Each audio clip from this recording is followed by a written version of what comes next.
থেকে 700-600 জন একত্রে রওনা দিচ্ছি বানু কুরাইজার দিকে। তো আমাদের আগে আগে ধুলা উঠতেছে, তো আমরা তো যাইনি, তো কিসের ধুলা? তো আনাস রাদিয়াল্লাহু তাআলা আনহু বলছেন যে ইহুদিদের অলিগলিতে জিবরাইলের বাহিনীর উড়ন্ত ধুলা আমরা চোখে দেখতে পাচ্ছি। সহিহ বুখারী 4117। আল্লাহ সুবহানাহু তাআলা সূরা আনফালের মধ্যে,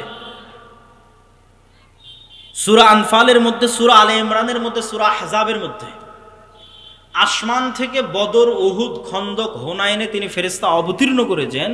এই মর্মে আয়াত স্পষ্টভাবে আল্লাহ বলেছেন, ইস্তাস্তাগীসুনা রাব্বাকুম ফাস্তাজাবা লাকুম আন্নী মুমিদ্দুকুম বিআলফিন মিনাল মালায়েকা। তোমাদের প্রতিপালক 1000 ফেরেশতা পাঠিয়ে তোমাদের সহযোগিতা করেছে। ইস্তাকুলু লিল মুমিনিনা আলাই ইয়াকফিয়াকুম আইয়ুমিদ্দাকুম রাব্বুকুম বিসালাসাতি আলাফিন মিনাল মালায়েকা মুনজিলিন। তোমাদের প্রতিপালক 3000 ফেরেশতা অবতীর্ণ করে সহযোগিতা করেছেন। হাযা ইমদিদকুম রাব্বুকুম বিখামসাতি আলাফিন মিনাল মালায়েকাতি মুসাওবিমিন। সারিবদ্ধভাবে 5000 ফেরেশতা অবতীর্ণ করে তোমাদের প্রতিপালক সহযোগিতা করেছে। ইয়া আইয়ুহাল্লাযীনা আমানু যকুরু নি'মাতাল্লাহি আলাইকুম ইয জাআতকুম জুনুদুন ফাআরসালনা আলাইহিম রিহান ওয়া জুনুদান লাম তারাউহা। খন্দকের যুদ্ধে আমরা দুটো বাহিনী পাঠিয়েছিলাম, একটা বিশাল ঝড়ো বাতাস আর একটা এমন সেনাবাহিনী যাকে তোমরা দেখতে পাও না, সেটা হচ্ছে ফেরেশতার সেনাবাহিনী। আব্দুল্লাহ বিন জুবাইর রাদিয়াল্লাহু তাআলা থেকে বর্ণিত, তিনি বলেন, সামি'তু রাসূলুল্লাহ সাল্লাল্লাহু আলাইহি ওয়াসাল্লাম ইয়াকুল ফি কতল হানজালা ইবনে আবি আমির। হানজালা রাদিয়াল্লাহু তাআলা আনহু বাসর ঘর থেকে বেরিয়ে যুদ্ধ করে শহীদ হয়েছে। সাহাবীরা বলছে তাকে গোসল দিতে হবে। তো রাসূলুল্লাহ সাল্লাল্লাহু আলাইহি ওয়াসাল্লাম বলছেন, ইন্না সাহিবাকুম তুগাসসিলুহুল মালায়েকা। হানজালাকে গোসল দেওয়ার দরকার নেই, এই জন্য যে হানজালাকে ইতিমধ্যে ফেরেশতারা গোসল দিয়ে ফেলেছে। সম্মানিত উপস্থিতি, আরো অসংখ্য হাদিস রাসূলুল্লাহ সাল্লাল্লাহু আলাইহি ওয়াসাল্লামের জীবদ্দশায় ফেরেশতাদের সংক্রান্ত পেশ করা যাবে। রাসূলুল্লাহ সাল্লাল্লাহু আলাইহি ওয়াসাল্লাম একদিন বসে আছে এরকম মাজমায়, একজন অপরিচিত ব্যক্তি আসলেন, এসে আল্লাহ নবীকে জিজ্ঞেস করছে, ইসলাম কি বলেন, ঈমান কি বলেন, ইহসান কি বলেন। সাহাবীরা বলছে, ওর চেহারায় সফরের আলামত নাই এবং আমরা কোনোদিন দেখিনি। এখনকার মদিনা যত ছোট, সেই কালের মদিনা আরো ছোট, হাতে গোনা যায় একটা গ্রামের মানুষকে। এক গ্রামের সবাই সবাইকে চেনে, 500-600 মানুষ, 500-600 ঘর, সবাই চেনে। তা আমরা চিনিও না, আর এ তো বিমান আর রকেটের সফর নয়, মরুভূমির সফর, সফরের আলামতও নাই। একদম ইস্ত্রি করা সাদা ধবধবে জামা গায়ে দিয়ে আসলে যেমন হয়, আমরা তো গাড়িতে আসছি, তবুও কত সফরের আলামত গায়ে লেগে আছে। তো যখন জিজ্ঞেস করে শেষে বিদায় নিয়ে চলে গেল, তখন রাসূল জিজ্ঞেস, জানো কে ছিল? তো বলে, না, আপনি এবং আল্লাহ ভালো জানেন। তো বলে, জিবরাইল এসেছিল তোমাদেরকে দিন শেখানোর জন্য। তাহলে ওনারা স্বচক্ষে ফেরেশতাদের দেখতেছে, ফেরেশতাদের অস্তিত্বকে স্বচক্ষে দেখছে, ফেরেশতাদের অস্তিত্বের প্রভাব স্বচক্ষে দেখছে, স্বচক্ষে অনুভব করছে। রাসূলুল্লাহ সাল্লাল্লাহু আলাইহি ওয়াসাল্লাম বলছেন, আজকে জিবরাইল আসেনি। কেন আসেনি? বাড়িতে মূর্তি এই জন্য, ছবি এই জন্য। ছবি সরাও, জিবরাইল আসবে। লা ইয়াদখুলুল মালায়েকাতু ফি বাইতিন, ওই বাড়িতে ফেরেশতা প্রবেশ করে না যে বাড়িতে কুকুর আছে আর ছবি আছে। রাসূলুল্লাহ সাল্লাল্লাহু আলাইহি ওয়াসাল্লাম বলছেন যে জিবরাইল আমাকে এত বেশি পরিমাণে মিসওয়াক করতে বলে, আমার মুখের গন্ধে জিবরাইলের কষ্ট হয়। আমার এবং আপনার কাছে মনে হয় কোনো গন্ধ নাই, কিন্তু ওই যে কুকুরের ঘ্রাণ শক্তি বললাম সূক্ষ্ম, তা আমার এবং আপনার কাছে মনে হচ্ছে কোনো গন্ধ নাই, কিন্তু এই মানবিক গন্ধই ফেরেশতাদের কষ্ট দেয়। তাহলে মুহাম্মদ সাল্লাল্লাহু আলাইহি ওয়াসাল্লামের পবিত্র মুখের গন্ধ যদি ফেরেশতারা কষ্ট পায়, তাহলে যে সারাদিন বিড়ি আর সিগারেট খাচ্ছে, ওর কাছে ফেরেশতা থাকবে না শয়তান থাকবে? আবার বলেন, ওর কাছে ফেরেশতা থাকবে না শয়তান থাকবে? শয়তান। ফেরেশতা থাকার কোনো সুযোগ নাই। ও শয়তানের বন্ধু এবং শয়তানের গোলাম। ওর অন্তরের রূহ মারা গেছে, ওর মুখের রূহ মারা গেছে, এই নূর মারা গেছে, নাই। এটা চোখের পাওয়ার যেমন সত্য, ওই নূরের অস্তিত্ব তেমন সত্য। কানের শ্রবণ শক্তির পাওয়ার যেমন সত্য, ওই নূরের অস্তিত্ব তেমন সত্য। ওর হৃদয়ের নূরের অস্তিত্ব তেমন সত্য। সম্মানিত উপস্থিতি, তাহলে সাহাবায়ে কেরাম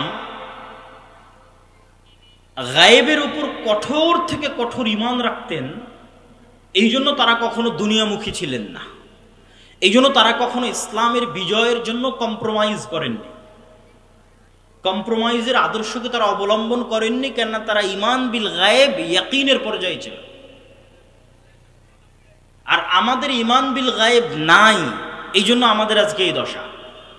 আপনাকে বুঝানোর সুবিধার্থে যদি আরো স্পষ্ট করে বলি যে মূসা আলাইহিস সালাতু ওয়াস সালাম তৎকালীন ফেরাউনের কাছে দুনিয়াবী শক্তিতে যতটা দুর্বল ছিল, আজকের ফিলিস্তিনের গাজার মানুষ অতটা দুর্বল নয় ইসরায়েলের কাছে। আরো যদি ঘুরিয়ে বলি, আজকের ইসরায়েলের কাছে ফিলিস্তিনের গাজার মানুষ যত দুর্বল, আজ থেকে 3000-4000 বছর আগে ফেরাউনের কাছে মূসা আলাইহিস সালাম তার চেয়ে শতগুণে বেশি দুর্বল ছিলেন দুনিয়াবী দিক থেকে, দুনিয়াবী শক্তি ক্ষমতার দিক থেকে। আরো যদি বুঝানোর জন্য বলি, আজ থেকে 1400 বছর আগে মুহাম্মদ সাল্লাল্লাহু আলাইহি ওয়াসাল্লাম এবং তার সাহাবীরা আবু বকর, ওমর, ওসমান, আলী রাদিয়াল্লাহু তাআলা আনহু, খালিদ বিন ওয়ালিদ, আমর ইবনে আল-আস, তারা পারস্য এবং রোমান সাম্রাজ্যের তুলনায় যতটা দুর্বল ছিল, আজকের সারা বিশ্বের মুসলমানেরা আমেরিকা, ইউরোপের তুলনায় অতটা দুর্বল নয়। আরো সহজ করে বলি, আজকের সমগ্র বিশ্বের মুসলমানেরা আমেরিকা এবং ইউরোপের দুনিয়াবী শক্তির তুলনায় যতটুকু দুর্বল, তার চেয়ে শতগুণ দুর্বল ছিল মুহাম্মদ সাল্লাল্লাহু আলাইহি ওয়াসাল্লাম এবং তার সাহাবীরা, খালিদ বিন ওয়ালিদ এবং আমর ইবনে আল-আসেরা দুনিয়াবী শক্তির তুলনায় তৎকালীন রোমান এবং পারস্যের কাছে শতগুণ বেশি দুর্বল ছিল। তাহলে ওরা জিতলো কেমনে? ওদের জয় লাভের মূল রহস্য দুনিয়াবী নয়, কেননা দুনিয়াবী শক্তিতে এটা মোকাবেলা সম্ভব নয়। ফেরাউনের শক্তির সামনে মূসার শক্তি জিরো দুনিয়াবী শক্তিতে, সুতরাং বিজয় সম্ভব নয়। রোমান এবং পারস্য সাম্রাজ্যের শক্তির সামনে মুসলমানদের শক্তি জিরো, এখানে বিজয় সম্ভব নয়। আজকে মুসলমানদের শক্তি থাকার পরও মুসলমানদের বিজয় নাই কেন? খালিদ বিন ওয়ালিদ, আমর ইবনে আল-আস এরা বদর, উহুদ, খন্দকে স্বচক্ষে ফেরেশতাদের সহযোগিতা দেখেছে, যে কিভাবে ফেরেশতা নেমে এসে যুদ্ধ করে মুহাম্মদ সাল্লাল্লাহু আলাইহি ওয়াসাল্লামের পক্ষে। আল্লাহর শক্তি এবং আল্লাহর ক্ষমতার উপর অগাধ আস্থা। ফলত যখন এরা যুদ্ধের ময়দানে অবতীর্ণ হয়েছে, তখন দুনিয়াবী শক্তির উপর ভরসা না আল্লাহর সাহায্য সহযোগিতার উপর ভরসা? আল্লাহর সাহায্য এবং সহযোগিতার উপর ভরসা। এই জন্য যুদ্ধের মাঠেও সালাত আদায়ের আদেশ, কেননা সালাত হচ্ছে পৃথিবীর সবচেয়ে বড় টেকনোলজি।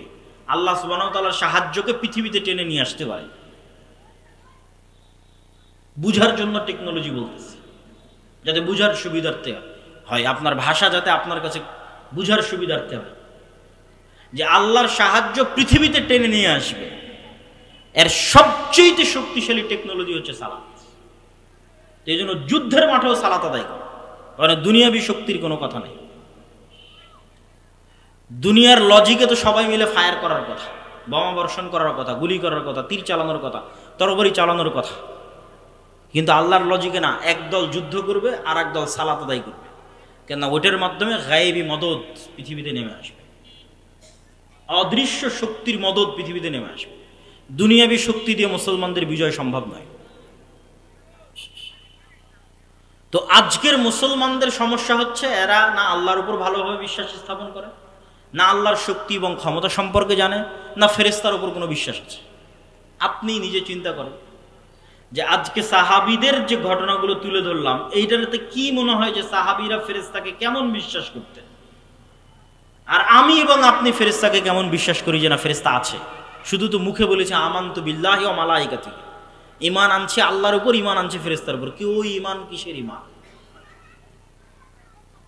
যদি আল্লাহ এবং আল্লাহর শক্তি, আল্লাহর ক্ষমতা, আল্লাহর সাহায্য, গায়েবী মদদ, ফেরেশতার অস্তিত্ব, নূরের অস্তিত্ব, এগুলোর উপর যদি মুসলমানদের বিশ্বাসই থাকতো, তাহলে মন্দির পাহারা দিয়ে ভোট নেওয়া লাগতো না। যখন এগুলোর উপর বিশ্বাস নাই, তখন দুনিয়াবী লজিকে বিজয় অর্জন করতে হবে। দুনিয়াবী লজিকে মুসলমানদের বিজয় হবে না, মুসলমানদের বিজয় গায়েবী মদদেই হবে।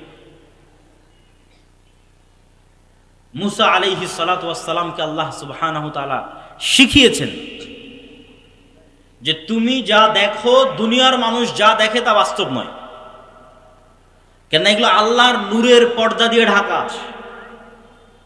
এর আড়ালে সকল কার্যকরণের সূত্রের মালিক আল্লাহ সুবহানাহু ওয়া তাআলা, মুসাব্বিবুল আসবাব, একচ্ছত্র সকল কার্যকরণের সূত্রের মালিক তিনি।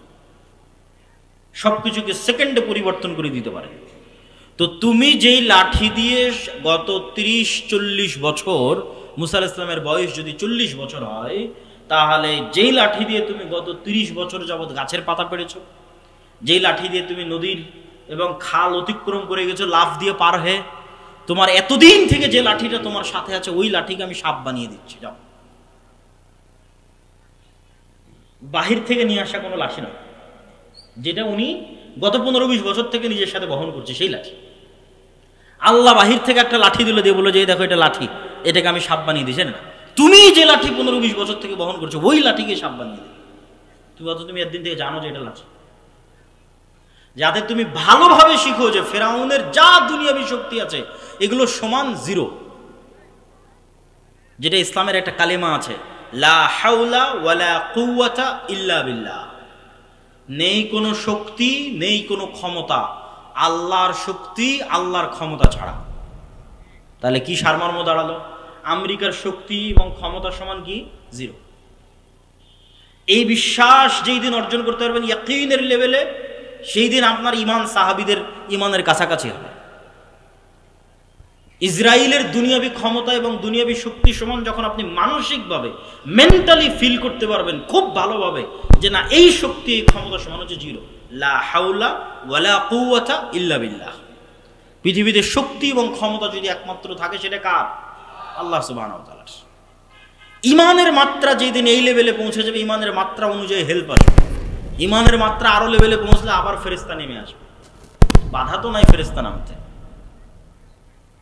ফেরেশতা নামতে বাধা নাই, তার প্রমাণ কোথায়? রাসূলুল্লাহ সাল্লাল্লাহু আলাইহি ওয়াসাল্লাম বলছেন দাজ্জাল পৃথিবীর সব শহরে যাবে। মক্কা মদিনায় যখন ঢোকার চেষ্টা করবে তখন মক্কা মদিনার প্রত্যেকটা প্রবেশ পথে ফেরেশতা উন্মুক্ত তরবারি হাতে দাঁড়িয়ে থাকবে।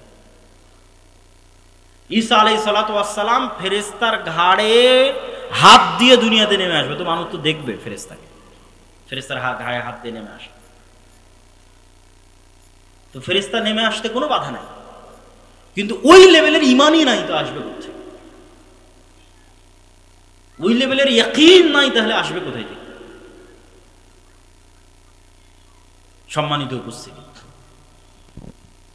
মুসলমানদেরকে আল্লাহ সুবহানাহু ওয়া তাআলা পৃথিবীর সবচেয়ে শক্তিশালী টেকনোলজি এটা মুসলমানদের দিয়েছে, সেটা যে সাউন্ড টেকনোলজি। এটাও বুঝার সুবিধার্থে বলতেছে, যাতে ধারণ করতে পারেন আমার কথাটাকে যে আমি কি বলতেছি। আল্লাহ সুবহানাহু ওয়া তাআলা পৃথিবীকে সৃষ্টি করেছেন আওয়াজ দিয়ে, কুন ফায়াকুন, হও হয়ে যাও। আল্লাহর আওয়াজ যথেষ্ট।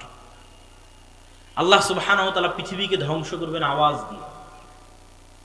ইসরাফিল যখন বাঁশিতে ফু দিবে আওয়াজ তৈরি হবে, ওই আওয়াজ আকাশ বুঝতে পারবে, ওই আওয়াজ সূর্য বুঝতে পারবে, ওই আওয়াজ চন্দ্র বুঝতে পারবে। এগুলো আওয়াজ রিসিভ করা মাত্র চূর্ণ বিচূর্ণ হয়ে যাবে, কেন ওইভাবে সেট আপ করা আছে, ওইভাবে ইনস্টল করা আছে। আমার গায়ের এই জামারও আওয়াজ বুঝার সক্ষমতা আছে, এই মাইকেরও আওয়াজ বুঝার সক্ষমতা আছে, কিন্তু কোন আওয়াজ বুঝে আমি জানি না। আল্লাহ সুবহানাহু ওয়া তাআলা সাউন্ড টেকনোলজির কিছু জ্ঞান সুলাইমান আলাইহিস সালাতু ওয়াস সালামকে দিয়েছেন। পিঁপড়াও কিছু বলে আমি বুঝি না, গরুও কিছু বলে আমি বুঝি না, সুলাইমান আলাইহিস সালাম বুঝতেন।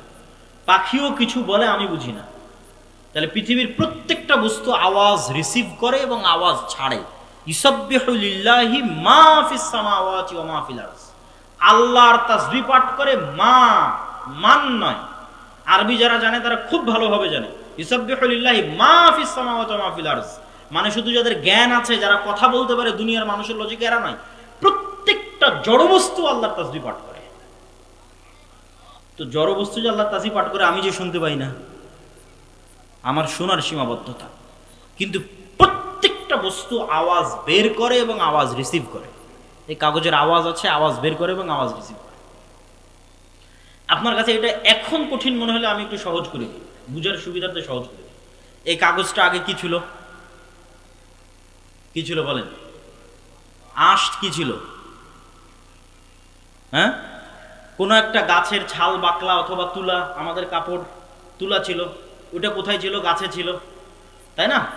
এবার গাছ যখন দেখবেন তখন আপনার ব্রেনে কাজ করবে যে গাছের জীবন আছে, এটা তো বোঝা যায়। গাছের জীবন আছে এটা বোঝা যায় না? ও বড় হয় কিভাবে, ধান দেয় কিভাবে, আম দেয় কিভাবে, ফল দেয় কিভাবে? তো যে আম ধান ফল দিতে পারে ও কথাও বলতে পারে।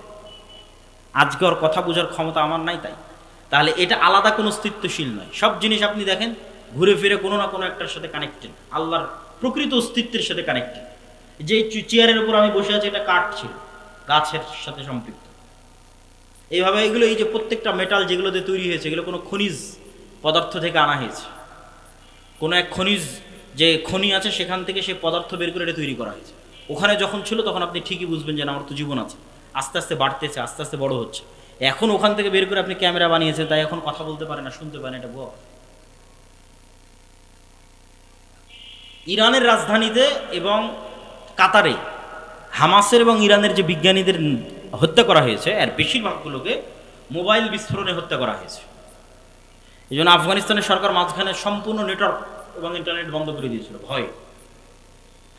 আমি এখানে বসে থাকবো, এই মোবাইল ওয়েভ রিসিভ করতে পারে, ওয়েভ রিসিভ করে দেখেই তো কথা বুঝতে পারি আমি, মানে কথাটা তো ওয়েভের মাধ্যমে আসতেছে, আমি মেসেজ দিচ্ছি ওয়েভের মাধ্যমে যাচ্ছে।